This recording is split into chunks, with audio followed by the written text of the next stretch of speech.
Sebelum kita masuk ke cerita, bagi Mas E dan juga Mbak E yang belum subscribe, silakan klik subscribe sekarang juga. Dan bagi yang sudah subscribe, semoga kalian di sana sehat-sehat selalu agar bisa mendengarkan cerita terbaru dari Mang Ripan. Dan tidak usah lama-lama, ini dia ceritanya. Selamat mendengarkan.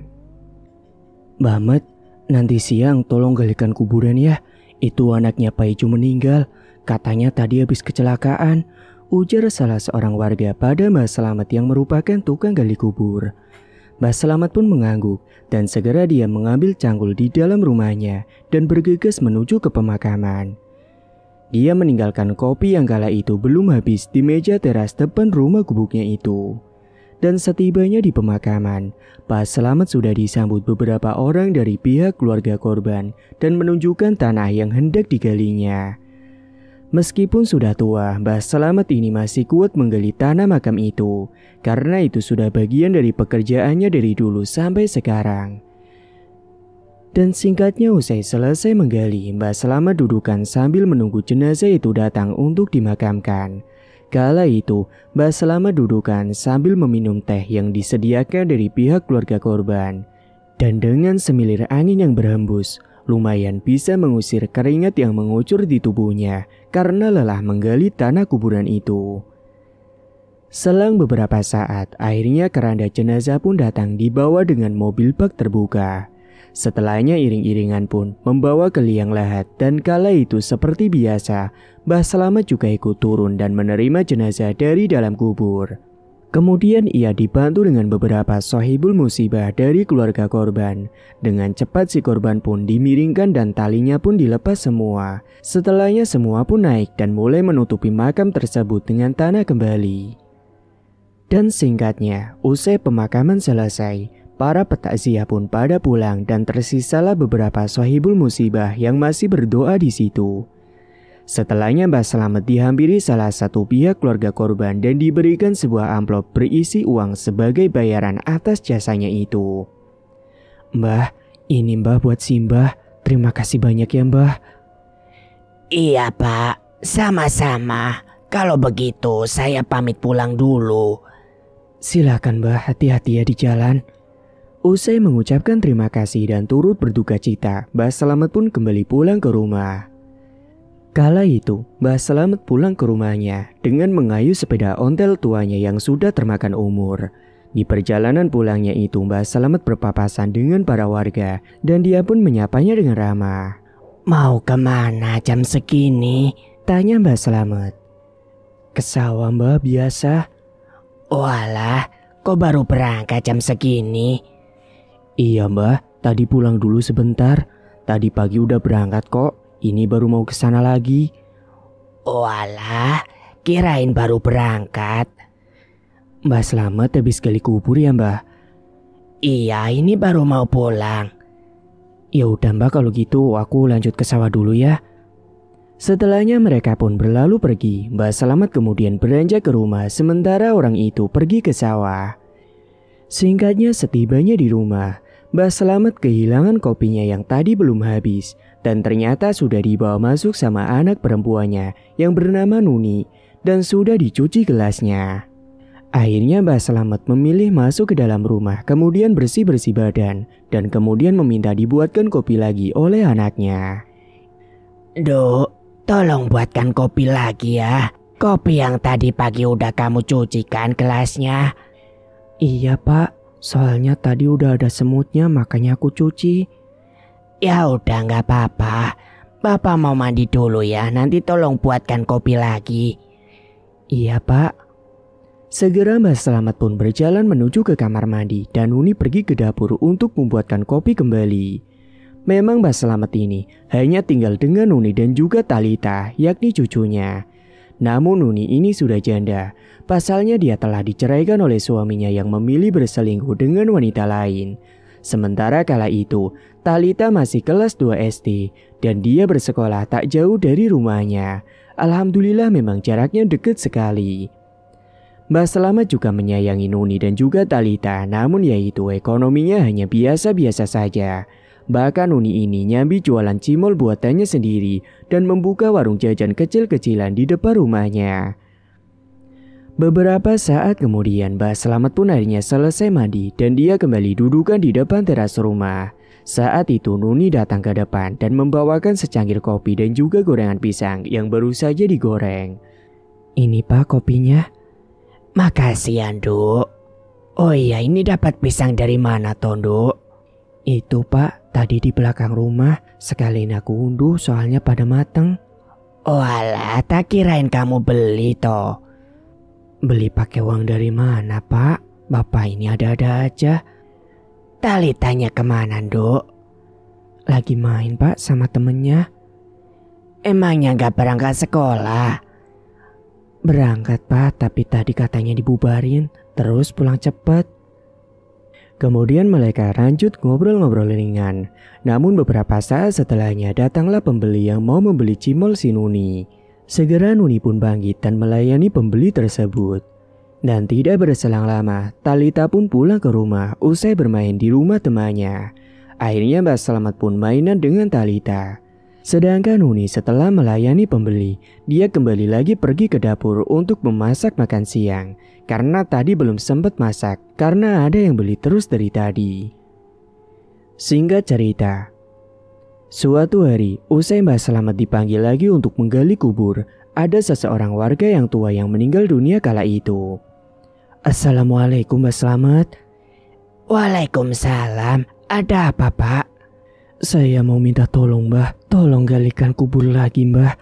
Buat almarhum kakek saya yang baru saja meninggal. Tapi nanti sore ya Mbah galinya.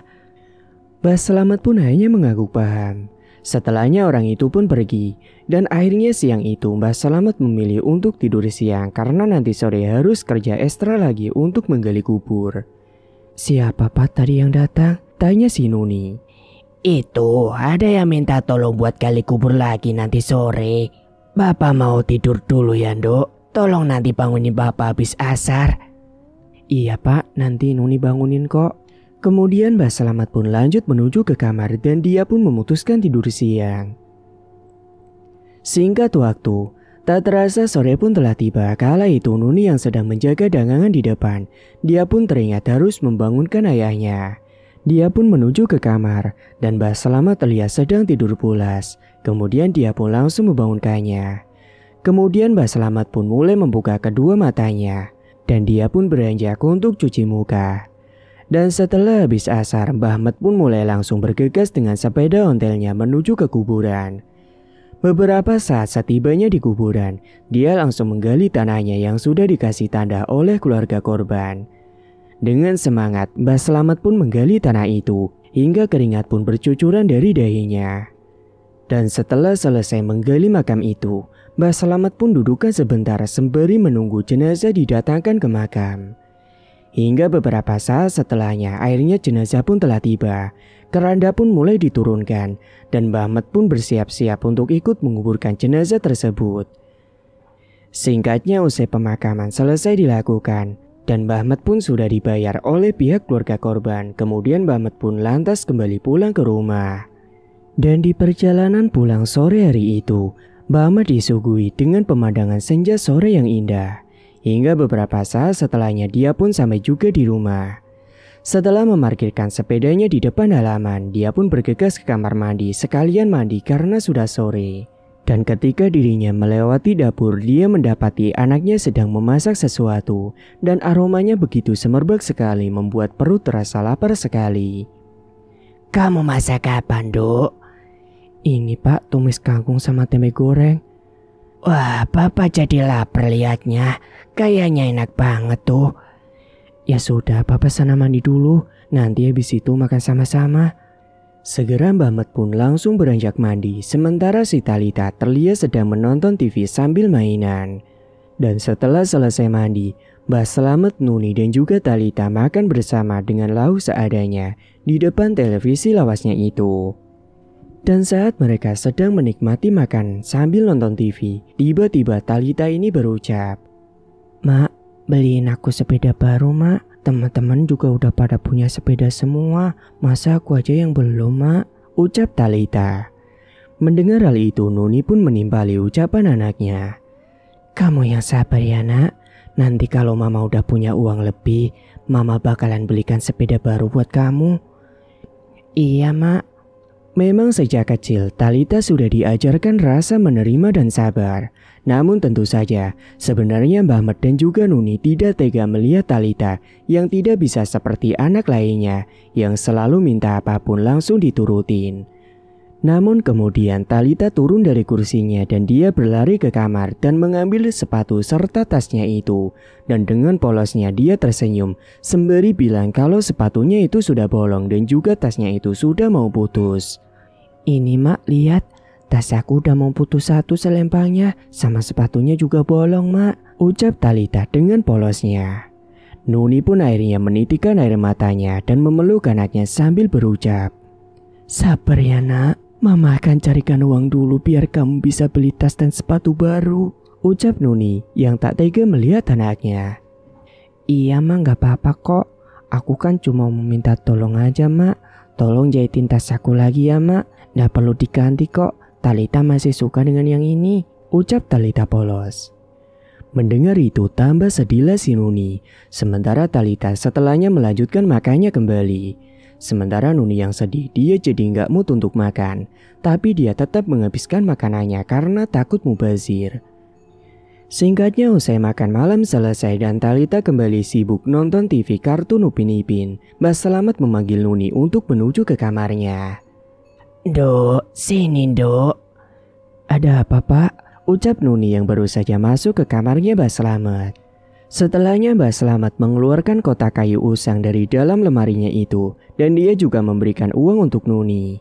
Mungkin tidak seberapa tapi menurutnya itu cukup untuk buat beli tas sama sepatu baru. Ini dok, Bapak ada uang sedikit. Ambil ya buat belikan Talitha tas sama sepatu baru. Gak usah pak, nanti aku bisa kumpulin uang sendiri aja buat beli tas sepatunya Talitha. Aku gak mau ngerepotin bapak. Bapak gak repot Gondo. Sudah ini ambil aja. Kasihan Talitha. Ya udah pak. Terima kasih banyak ya. Iya Ndo, sama-sama. Sekarang bukalah kotak itu. Kemudian Nuni pun membuka kotak kayu pemberian Mbah Selamat dan ternyata isinya adalah kalung emas. Dan hal itu membuat Nuni heran apa maksudnya itu. Loh, kalung emas ini punya siapa pak? Terus maksudnya apa pak? Itu kalung ibumu dulu nak. Kalung itu kamu jual aja biar bisa beli sepeda baru buat Talitha. Loh, gak usah pak. Ini kan kalung pernikahan bapak sama ibu. Aku gak mau pak. Sudahlah Dok, kamu ambil aja dan jual. Bapak yakin jika ibumu masih hidup, dia juga pasti akan setuju kalau kalung ini dijual demi cucunya bahagia. Nuni pun akhirnya menangis dan dia pun mengucapkan terima kasih kepada ayahnya itu. Dan tak lupa dirinya memeluk ayahnya yang sudah berumur itu. Dan setelah malam mulai beranjak larut, Nuni dan Talitha pun memutuskan untuk tidur. Sementara Mbah Selamat dudukkan di teras dengan kopinya itu. Awan malam itu sangat gelap sekali karena sedang mendung. Kemudian turunlah rintik-rintik hujan yang membuat Mbah Selamat menghayati suasana malam itu dengan jaket tebal yang dikenakannya. Kemudian Mbah Selamat merenung bagaimana caranya agar dirinya itu bisa dapetin uang lebih agar bisa membuat anak dan cucunya bahagia. Karena pasalnya profesinya sebagai tukang gali kubur itu tidak setiap hari, hanya di waktu ada orang meninggal saja. Akhirnya karena sudah capek dan lelah, Mbah Selamat pun memutuskan untuk lanjut tidur saja. Singkatnya suatu hari, tepatnya di pagi yang cerah itu, Mbah Selamat sedang berada di pemakaman dan dia pun bersih-bersih di sana. Mbah Selamat melihat ada seorang pria yang mondar-mandir mencurigakan. Akhirnya Mbah Selamat pun menghampiri dirinya dan Mbah Selamat bertanya apa maksudnya berada di situ. Maaf mas ini nyari siapa? Gini mbah, maaf mau nanya, apa mbahnya tahu siapa penggali kubur di sini? Oh, kebetulan itu saya sendiri mas. Wah, kebetulan banget mbah. Emangnya ada apa mas? Apa mas mau minta dikaliin tanah buat pemakaman? Bukan mbah, Mari Mbah ikut saya mau ngomongin sesuatu. Tak lupa pria tersebut mengenalkan dirinya yang ternyata bernama Adi. Dia mengajak Mbah Selamat untuk pergi ke warung mie ayam yang ada di dekat situ. Dan akhirnya Adi pun memesan 2 mie ayam, tapi mereka makannya lesehan di bawah pohon yang rada jauh dari jarak warungnya itu. Sembari menunggu pesanan datang, Adi mulai menceritakan maksudnya itu. Namun dengan suara lirih seakan tak ingin terdengar oleh siapapun. Gini Mbah, saya ada perlu dengan Simbah dan saya mau menawarkan sesuatu kepada Simbah. Kemudian Mbah Selamat yang masih heran, dia meminta si Adi untuk memperjelas maksudnya. Tapi sebelum itu saya mohon Mbah jangan bilang ke siapapun ya. Jikalau Simbah tidak mau juga tidak apa-apa, asal tolong jangan disebarin Mbah. Mbah Selamat pun mengangguk paham dan dia berjanji akan menyimpan rahasianya tersebut. Namun baru saja hendak bercerita, tiba-tiba pesanannya telah siap dan diantarkan oleh seorang pelayan. Dan setelah mengantarkan pesanannya itu, pelayan tersebut pun kembali ke warung. Dan sembari makan, Adi pun mulai menceritakan maksudnya tersebut. Gini Mbah, saya ingin mengajak Mbahnya kerjasama. Kalau misal nanti ada orang yang meninggal dan dikuburkan, apa Mbah bisa diam-diam mengambil tali kain pocongnya itu yang berada di bawah kaki jenazah? Jika Mbahnya mau, tenang aja Mbah, nanti akan saya bayar mahar untuk pertalinya, tawar si Adi kepada Mbah Selamat. Mendengar itu Mbah Selamat pun kaget dan berucap, "Loh, emangnya mau buat apa tali itu Mas?" "Adalah Mbah pokoknya. Gimana Mbah, Mbahnya mau apa enggak kerjasama dengan saya? Nanti saya hargain pertalinya itu 3,5 juta Mbah," ucap si Adi merayu Mbah Selamat. Mbah Selamat pun kemudian merenung sejenak dan dia berpikir itu adalah kesempatan besar baginya. Dan seusai memikirkan segala resiko dan juga konsekuensinya, Mbah Selamat pun akhirnya menyetujui kerjasama yang diajukan oleh Adi. Ternyata tanpa sepengetahuan Mbah Selamat, si Adi ini sudah bekerja sama dengan dukun-dukun yang memang membeli tali-tali pocong dari Adi. Dan tali itu akan digunakan nantinya sebagai media ritual yang akan dilakukan oleh dukun itu. Dan si Adi ini akan menjual tali tersebut dengan harga yang mahal lagi. Dan usai sepakat semuanya, Mbah Selamat pun kemudian memberikan nomor HP-nya yang ada di ponsel jadulnya itu, yang hanya bisa dihubungi melalui telepon biasa. Kemudian Adi pun segera mencatat nomor HP-nya Mbah Selamat. Setelahnya mereka pun lanjut makan mie ayamnya kembali. Dan setelah makannya selesai, Adi pun pergi meninggalkan Mbah Selamat dan tidak lupa dia membayar mie ayamnya tersebut. Singkatnya setelah pulang ke rumah, Mbah Selamat kemudian lanjut bersih-bersih mandi ke kamar mandi. Dan saat itu waktu masih siang, akhirnya Mbah Mat pun memilih untuk lanjut tidur siang karena capek sekali. Dan terlihat Nuni sedang memasak kala itu. "Pak, gak makan dulu?" "Enggak Dok, Bapak udah kenyang." "Loh emangnya kenyang makan apa Pak?" Mbah Mat yang ditanya seperti itu, dia tidak menyebutkan kalau dirinya itu habis makan mie ayam karena nanti pasti ditanyai panjang sekali. Akhirnya Mbah Mat pun berbohong dan dia berkata kalau dirinya tadi habis ngopi dan juga makan ubi di warung. Singkatnya hari pun telah berganti. Tanpa memberitahu kepada Nuni soal kerjasamanya dengan Adi, Mbah Selamat pun mulai melakukan aksinya. Kala itu ada yang meninggal dunia dan yang meninggal itu adalah seorang gadis. Dan ketika Mbah Selamat membantu menurunkan jenazah yang ada di keranda itu, dan ketika saat jenazah itu diturunkan, orang-orang yang ada di atas pemakaman malah pada terkejut dan menatap ke arah jalanan. Pasalnya terdengar sebuah klakson truk yang hampir saja menabrak sebuah motor yang ugal-ugalan. Dan di saat itulah Mbah Selamat buru-buru menyimpan tali pocong yang telah dilepaskannya itu ke dalam saku celananya, dan tak ada satu orang pun yang menyadarinya. Dan singkatnya usai pemakaman telah selesai, Mbah Selamat langsung mengabarkan kepada Adi dan mengajaknya ketemu di suatu tempat. Beberapa saat kemudian, Adi pun datang menghampiri Mbah Mat yang ternyata mereka janjian ketemu di warung mie ayam yang kemarin. Dan kala itu, Adi pun langsung menanyakan di mana tali pocongnya. Kemudian Mbah Selamat pun langsung memberikan tali pocong yang didapatkannya itu. Bahkan dia juga berkata bahwa tali pocong itu adalah milik jenazah seorang gadis perawan. Mendengar hal itu, Adi pun tambah senang sekali. Tanpa basa-basi, Adi langsung memberikan uang 5 juta kepada Mbah Slamet. Karena katanya, tali jenazah dari seorang perawan harganya itu mahal sekali. Dan setelahnya Mbah Slamet yang masih penasaran dengan tali tersebut digunakan untuk apa, dia pun langsung menanyakannya kepada Adi. Dan Adi pun kala itu mau menjelaskannya asalkan Mbah Slamet tidak membeberkannya kepada siapapun. Akhirnya Mbah Slamet pun mengangguk paham dan dia tidak akan membeberkan rahasianya itu. Sebenarnya tali ini saya gunakan sebagai media untuk melakukan pesugihan, Mbah. Jelas si Adi. Sontak Bahmat pun kaget mendengar hal itu, namun dia tidak terlalu heran. Usai serah terima, Mbah Slamet pun kemudian beranjak kembali pulang ke rumah. Kalau begitu saya pamit pulang dulu ya Mas. Iya Mbah, terima kasih banyak. Jangan lupa ya Mbah, carikan terus ya Mbah talinya. Baik Mas, nanti saya kabarin lagi kalau sudah dapat lagi. Beberapa saat setelahnya Bahmat pun akhirnya sampai di rumah dan dia segera memberikan sebagian uangnya itu kepada si Nuni. Duk, ini ada uang buat kamu.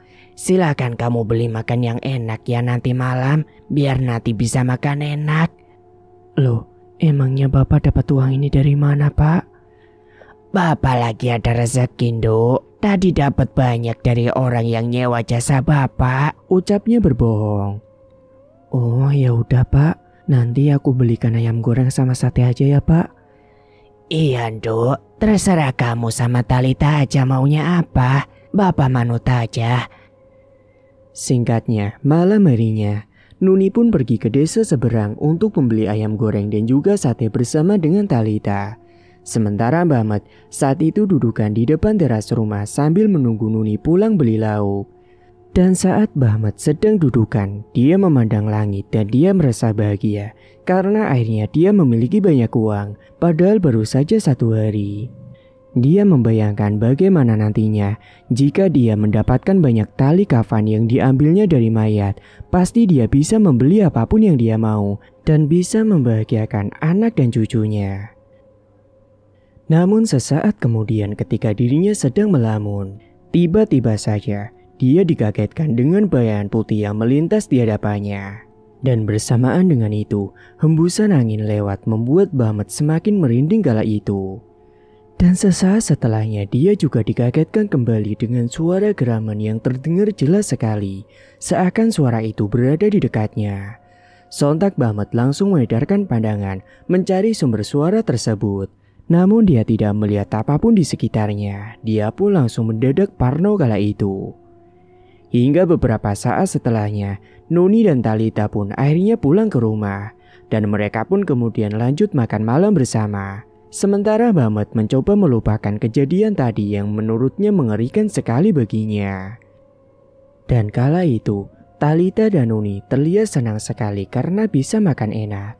Memang selama ini mereka ingin makan enak namun terhalang ekonomi, jadinya mereka pun makan seadanya. Melihat hal itu pun Mbah Slamet juga ikut senang sekali karena bisa membuat anak dan cucunya bahagia dengan makan enak. Dan setelah selesai makan, Nuni dan Talita masih nonton TV. Sementara Mbah Slamet ini malah kembali lagi ke depan teras rumah untuk dudukan sambil ngopi dan mengisap rokoknya, seakan-akan dirinya melupakan kejadian tadi. Dan baru beberapa saat Bahmat dudukan di teras. Dari kejauhan, dia melihat ada bayangan putih yang ada di pohon depan rumahnya. Ketika dia melihat dengan seksama, ternyata putih-putih yang ada di pohon itu berubah wujud menjadi sosok pocong yang sangat mengerikan sekali, dengan kedua mata melotot yang menatap tajam ke arah Mbah Slamet. Mbah Slamet pun langsung terperanjat, dia pun langsung merinding gemetaran. Hingga pada akhirnya, dia pun langsung memutuskan untuk masuk ke dalam rumah karena ketakutan. Dan tidak lupa dirinya langsung mengunci pintunya dengan rapat-rapat, takut sosok itu mengejarnya sampai masuk ke dalam rumah. Tapi yang namanya hantu, sebenarnya dia masih bisa masuk ke dalam. Sementara Nuni yang melihat tingkah bapaknya tersebut yang sedang ketakutan, dia pun langsung menanyakan kepadanya. Loh Pak, Bapak kenapa kok ketakutan gitu? Enggak apa-apa Kondo. Beneran Pak, kok Bapak wajahnya pucat? Gimana ya? Mungkin Bapak cuma kedinginan aja di luar. Ya sudah, Bapak istirahat aja. Makanya kalau malam itu jangan di luar mulu, nanti masuk angin loh. Mbah Ahmad pun akhirnya masuk ke dalam kamar dan dia pun berharap untuk cepat tidur. Namun di dalam tidurnya itu, Mbah Ahmad malah mengalami mimpi buruk. Mbah Ahmad bermimpi berada di kuburan yang sangat gelap sekali. Dia pun kebingungan. Hembusan angin datang meliuk-liuk seperti puting beliung kecil. Akan tetapi setelahnya angin itu pun menghilang dengan sendirinya. Dan tiba-tiba Mbah Ahmad melihat ada asap putih tebal yang datang menghampirinya. Dia pun gemetaran dan merinding. Dan di saat yang bersamaan terdengarlah suara yang sungguh mengerikan. Kembalikan tali pocongku.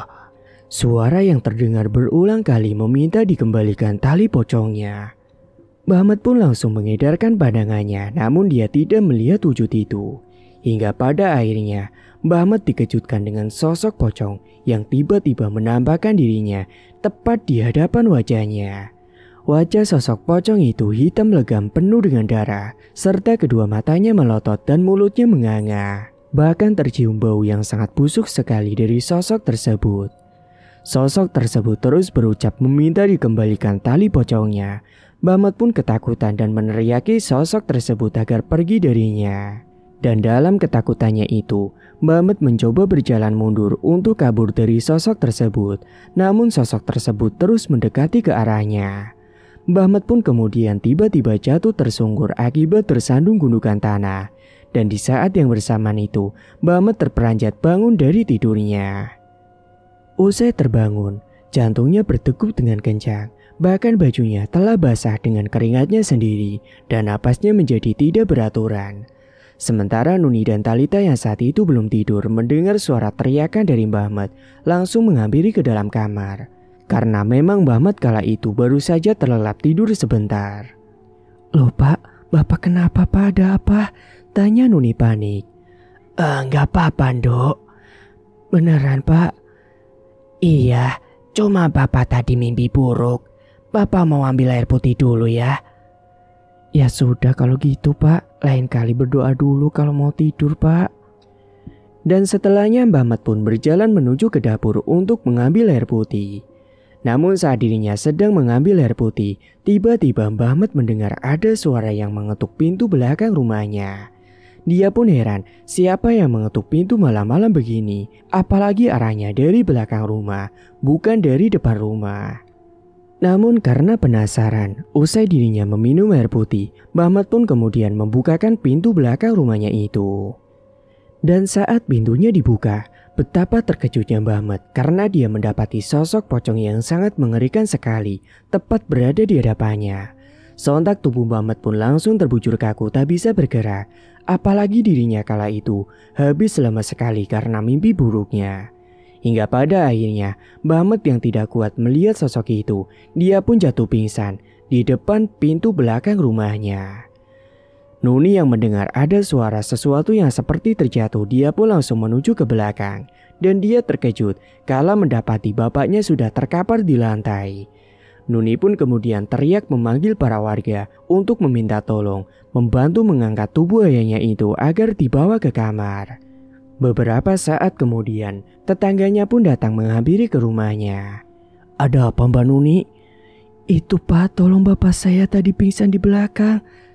Kemudian mereka langsung bergegas menuju ke belakang dan membantu menggotong Mbah Slamet. Namun kala itu, bapak-bapak menyarankan Mbah Slamet untuk dibawa ke klinik terdekat saja karena takut Mbah Slamet ini kenapa-napa.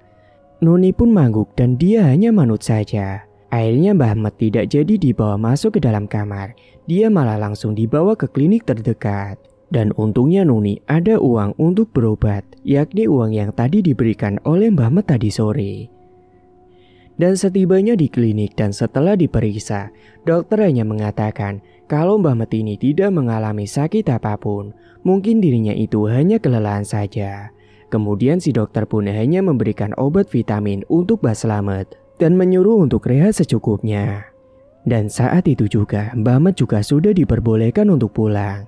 Dan setibanya di rumah, Mbah Ahmad langsung dibaringkan di kamarnya untuk istirahat. Karena memang kala itu tubuhnya sangat lemah sekali. Singkatnya, Di hari-hari berikutnya, ternyata Mbah Slamet ini tidak kapok. Dia justru melakukan hal yang sama ketika ada orang meninggal. Dan semua orang tidak sadar kalau selama ini Mbah Slamet telah mencuri tali pocong saat pemakaman. Akhirnya Mbah Slamet pun mendapatkan uang banyak dari berbagai macam harga yang ditentukan oleh Adi. Dan dengan sebab itulah Mbah Slamet bisa menyenangkan anak dan juga cucunya. Tapi semenjak Mbah Slamet mulai melakukan pencurian tali pocong di desanya itu, maka semakin gencarlah teror-teror pocong yang tidak hanya satu, melainkan banyak sekali. Bahkan sosok pocong-pocong itu meneror warga sekitar yang sering bergadang sampai malam. Namun tentunya teror yang lebih parah dialami oleh Mbah Slamet sendiri. Bahkan sosok pocong-pocong itu berucap meminta tali pocongnya untuk dikembalikan. Tepatnya pada suatu malam, banyak bapak-bapak yang sedang gumul meronda malam itu jaga sambil mainan catur di pos ronda sambil nonton TV. Mereka yang awalnya tenang-tenang saja dan asik saja main catur, tiba-tiba dibuat merinding kala ada hembusan angin kencang yang menghampiri mereka. Loh, kok dingin banget ya? Iya bener, untung aku pakai sarung. Kala itu mereka tiba-tiba mencium bau busuk yang menyeruak ke dalam hidung mereka. Loh, ini kok tiba-tiba bau busuk banget ya? Iya Pak, bener. Bau apa ya ini? Paling ada bangkai tikus kali di selokan. Akhirnya mereka pun mencoba tidak menghiraukan bau itu dan melanjutkan main catur kembali. Namun beberapa saat setelahnya, mereka dikejutkan dengan suara geraman yang terdengar serak dan besar sekali. Sontak mereka langsung mengedarkan pandangan mencari sumber suara tersebut, namun mereka tak menemukan apapun. Hal itu pun membuat mereka menjadi merinding. Tapi untuk mengusir rasa takutnya itu, mereka lanjut ngobrol bercanda dan juga minum kopi. Tak terasa malam pun sudah mulai larut. Bapak-bapak pun bergegas untuk pulang kembali ke rumahnya masing-masing karena sudah pada ngantuk. Dan salah satu dari mereka yang bernama Pak Ali, yang kala itu jalan kaki sendirian menuju pulang ke rumah, melewati jalan yang sepi dan gelap. Tiba-tiba saja dia dikejutkan dengan bayangan putih yang melintas dan bersamaan dengan itu, hembusan angin kencang menghampiri dirinya. Sontak Pak Ali pun langsung mempercepat langkah kakinya itu. Namun tiba-tiba saja dia dikejutkan dengan suara langkah kaki di belakang tubuhnya, seperti suara seseorang yang sedang mengikutinya. Sontak Pak Ali pun langsung menoleh ke belakang karena penasaran. Dan saat dirinya itu menoleh, dia terkejut kala mendapati ada sosok pocong yang tinggi besar sekali, tidak seperti pocong pada umumnya, dengan kedua mata merah menyala menatap tajam ke arah dirinya. Sontak Pak Ali pun langsung terbujur kaku. Dia tidak bisa bergerak akibat syok melihat pocong yang gede tersebut. Hingga pada akhirnya dirinya tidak kuat melihat sosok tersebut, dia pun jatuh pingsan. Kemudian sosok pocong tinggi besar tersebut langsung meniupkan sesuatu ke tubuhnya Pak Ali yang sudah terkapar di jalanan. Keesokan paginya, ada beberapa warga yang lewat di jalan sekitar situ, dan dia melihat Pak Ali yang tergeletak di jalan. Sontak dia pun langsung berteriak meminta tolong, dan para warga pun langsung berdatangan. Mereka kemudian membawa tubuh Pak Ali menuju ke rumahnya. Dan sesampainya di rumah, istrinya dibuat terkejut kala mendapati kedatangan suaminya yang sudah tidak sadarkan diri itu. Bahkan hal yang lebih mencengangkan, kondisi tubuh Pak Ali ternyata sudah tidak bernapas, dan dia pun sudah tewas tidak bernyawa. Istrinya pun nangis kejer tidak menyangka ditinggal suaminya dengan cara tragis seperti itu. Bahkan dia tidak tahu penyebab meninggalnya karena apa. Para warga pun menjadi keheranan atas meninggalnya Pak Ali itu. Sementara di malam berikutnya, saat itu ada salah satu warga yang hendak ke warung untuk membeli sesuatu. Dan di jalan tiba-tiba saja dirinya itu mencium bau busuk yang sangat menyengat. Dan bersamaan dengan itu, ada hembusan angin kencang yang menerpa dirinya. Namun kala itu dia tidak mendapati apapun. Dia pun kemudian melanjutkan langkahnya menuju ke warung. Dan setelah selesai berbelanja dari warung, dia pun pulang lagi jalan kaki menuju ke rumahnya. Namun ketika dia berjalan sendirian, dia merasa ada yang aneh. Pasalnya seperti ada seseorang yang mengikutinya dari belakang. Dia pun akhirnya terdiam sejenak, dan suara yang seperti mengikutinya itu juga menghilang. Hingga akhirnya si ibu-ibu itu memutuskan untuk menoleh ke belakang. Dan dia malah dibuat terkejut kala mendapati ada sosok pocong yang berdiri tepat di belakangnya. Sontak tubuh ibu itu pun langsung terbujur kaku, tidak bisa bergerak. Bahkan dirinya pun kemudian jatuh pingsan di jalanan. Namun sebelum sosok pocong itu menewaskan ibu-ibu tersebut, kala itu ada salah seorang warga yang menemukan ibu-ibu tersebut. Warga itu pun kemudian berteriak meminta tolong karena dirinya tidak kuat jika harus membawanya sendirian. Sesaat kemudian warga pun langsung datang dan menolong ibu-ibu itu yang kemudian langsung dibawa pulang ke rumah. Sesampainya di rumah, suami dari ibu tersebut terkejut mendapati istrinya sudah pingsan. Suaminya pun kemudian mencoba menyadarkan istrinya tersebut yang masih pingsan belum sadar diri. Beberapa saat kemudian si ibu-ibu itu pun akhirnya sadar dari pingsannya dan kemudian dia diberikan air putih supaya lebih tenang. Kemudian si ibu-ibu itu menuturkan kalau dirinya tadi mendapati teror pocong saat hendak berjalan pulang ke rumah. Para warga pun menjadi semakin heran kenapa akhir-akhir ini di desanya sering banget muncul sosok-sosok pocong yang sangat mengerikan dan mengganggu warga desa. Bahkan teror masih terus berlanjut tepatnya di malam berikutnya. Teror itu dialami oleh anak kecil yang malam itu keluyuran sendirian di jalanan yang sudah sepi orang. Dan kala itu sudah menunjukkan pukul 9 malam. Dia masih keluyuran nyari teman padahal temannya itu sudah pada tidur semua. Dia keliling ke sana kemari mencari teman untuk diajaknya bermain. Hingga pada akhirnya si bocil tersebut merasakan hawa dingin dan dia pun merinding kala tiba-tiba ada angin yang berhembus mengenai dirinya. Bahkan setelahnya dia melihat ada bayangan putih dan disusul dengan suara yang seakan memanggil namanya dari arah belakangnya. Dan saat si bocil itu menengok ke belakang, dia terkejut kala mendapati ada sosok pocong yang sangat mengerikan sekali menatap tajam ke arah dirinya. Sontak bocil itu langsung berteriak. Para tetangga yang mendengar teriakan dari bocil itu pun langsung menghampirinya. Namun mereka terlambat karena si bocil itu sudah terkapar di jalanan. Bahkan kepalanya itu mengeluarkan darah karena terbentur oleh aspal. Dan entah apa yang terjadi sebelumnya, kenapa si bocil itu tiba-tiba mengeluarkan darah banyak sekali. Para warga pun sontak langsung membawa si bocil itu menuju ke rumah sakit untuk dicek kondisinya. Dan warga yang membawa itu langsung menghubungi keluarganya untuk langsung menyusul ke rumah sakit. Akhirnya bocil tersebut pun dirawat di rumah sakit untuk beberapa hari. Sampai puncaknya, di beberapa bulan kemudian, warga yang sudah resah memutuskan untuk memanggil seorang ustadz untuk menyelesaikan permasalahan di desanya itu. Dan singkatnya suatu malam hari didatangkanlah seorang ustadz yang bernama Ustadz Anto dan dia berasal dari desa lain. Mereka kemudian bermusyawarah dengan beberapa warga desa sementara Mbah Selamet gak tahu ada hal itu. Dan benar saja Ustadz Anto menuturkan kalau dirinya itu merasakan hawa energi negatif yang berada di desa tersebut. Ustadz Anto kemudian membacakan doa-doa dan berkata kepada para warga untuk jangan takut jika nanti ada sosok pocong yang akan muncul di hadapan mereka. Dan benar saja, muncullah beberapa pocong di sekitar mereka.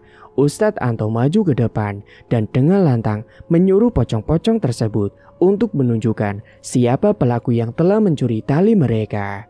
Dan ajaibnya pocong-pocong itu seakan patuh dengan penuturan yang dititahkan oleh Ustadz Anto. Pocong-pocong itu mulai berpindah-pindah tempat kayak teleportasi gitu menuju ke suatu tempat. Usai Ustadz Anto mengajak beberapa warga untuk mengikuti pocong-pocong itu, meskipun sebenarnya para warga merasa takut melihat sosok-sosok pocong yang tidak hanya satu, yang bahkan nampak jelas di pandangan mereka. Sementara kala itu, Mbah Selamet yang berada di dalam rumah, malam itu tiba-tiba dia mendapat teror pocong yang muncul di dalam rumahnya dan membuat Mbah Selamet ketakutan sendiri. Pasalnya baru malam ini, Mbah Selamet dikeroyok beberapa pocong sekaligus karena biasanya dia cuma diteror hanya satu pocong doang. Mbah Selamet pun meringkuk di pojokan lemari kamarnya sambil merasa ketakutan. Dan selang beberapa saat, Ustadz Anto dan para warga baru sampai di sekitaran halaman rumahnya Mbah Selamet. Mereka dibuat terkejut karena di halaman Mbah Selamet ternyata juga sudah ada beberapa pocong yang sudah berbaris di sana. Mereka seakan mengitari rumahnya Mbah Slamet. Dan akhirnya semakin yakinlah mereka kalau Mbah Slamet ini kemungkinan adalah pelaku di balik teror pocong yang terjadi di desanya itu. Ustadz Anto kemudian membaca doa, menyuruh pocong-pocong itu untuk pergi lebih dulu, dan dia berucap kepada mereka, berjanji akan menyempurnakan mereka agar arwah mereka menjadi tenang dan tidak gentayangan lagi. Akhirnya sosok pocong-pocong itu pun menghilang dengan sendirinya. Dan selang beberapa saat para warga pun kemudian berteriak menyuruh Mbah Slamet untuk keluar dari rumahnya. Akhirnya Mbah Slamet pun yang mendengar suara teriakan dari para warga, dia pun langsung beranjak keluar rumah. Dan setibanya di luar rumah, dia langsung diinterogasi oleh Ustadz Anto untuk mengakui perbuatannya itu.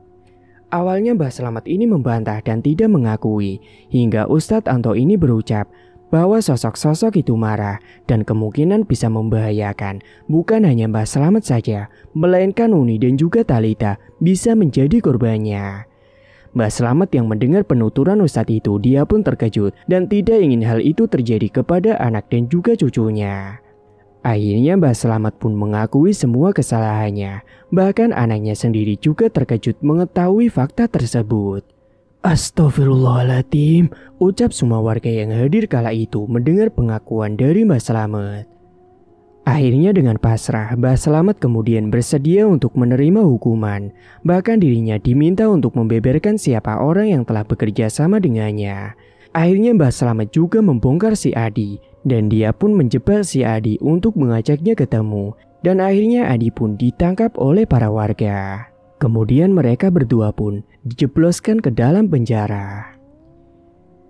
Singkat cerita, setelah Mbah Slamet berada di dalam kurungan penjara, dia masih mendapatkan teror dari sosok-sosok korban yang diambil tali pocongnya itu. Suatu malam Mbah Slamet yang sedang berada di dalam penjara, dia sedang termenung. Tiba-tiba dirinya dikejutkan dengan bayangan putih yang melintas begitu saja. Bersamaan dengan itu, Mbah Met juga mencium bau yang sangat busuk sekali. Dan tiba-tiba hembusan angin kencang datang menghampiri dirinya, dan muncullah sosok pocong yang tiba-tiba berdiri tepat di sekitarnya Mbah Slamet dengan wajah yang hancur dan bau yang sangat menyengat sekali. Sontak Mbah Met pun teriak melihat wujud sosok pocong yang mengerikan tersebut. Dia benar-benar ketakutan dengan sosok yang tiba-tiba muncul di hadapannya. Dan ternyata tidak hanya satu pocong, kemudian muncullah beberapa pocong lain yang juga menampakkan wujudnya di hadapan Mbah Slamet. Hingga pada akhirnya Mbah Slamet yang tidak kuat dengan teror-teror itu, dia pun menjadi gila dan stres dan akhirnya memilih untuk bunuh diri. Ketika Nuni dan Talita mendengar kematian tentang Mbah Slamet yang berada di balik jeruji, mereka pun menjadi sedih. Akhirnya di hari itu juga Mbah Slamet pun dimakamkan. Kemudian dengan nasib si Adi, dia yang juga berada di balik jeruji, dia juga mendapatkan teror dari pocong-pocong yang juga meneror Mbah Slamet. Bahkan tidak hanya itu saja, arwah dari sosok Mbah Slamet yang sudah meninggal juga meneror si Adi. Si Adi pun dibuat terkena mentalnya kala di balik jeruji karena harus mendapati teror-teror pocong setiap malamnya. Singkat cerita, kini, akhirnya Nuni ini nikah kembali dan dia akhirnya pindah dari desa itu bersama anaknya ikut dengan suami barunya. Sebenarnya dia sungguh menyesalkan perbuatan yang telah dilakukan oleh Mbah Slamet dulu. Namun apalah daya, semua sudah terjadi, tak bisa dikembalikan seperti dulu lagi. Nuni pun hanya bisa mengambil pembelajaran dan hikmah dari apa yang dialaminya tersebut. Semoga kita dapat bisa berpikir jernih sebelum bertindak atau memutuskan sesuatu. Pikirkan dulu sebab dan akibatnya agar tidak menyesal di kemudian harinya. Dan semoga kita dijauhkan dari hal-hal demikian. Tamat, cerita pun selesai. Terima kasih bagi Mas E dan Mbak E yang sudah setia menyimak cerita ini sampai akhir. Dan bagi yang belum menekan tombol subscribe, silakan klik tombol subscribe sekarang juga. Dan semoga kalian semua dimanapun berada selalu sehat-sehat semua dan dimudahkan segala urusannya. Dan sampai jumpa lagi di cerita terbaru yang akan Mang Ripan bawakan nantinya.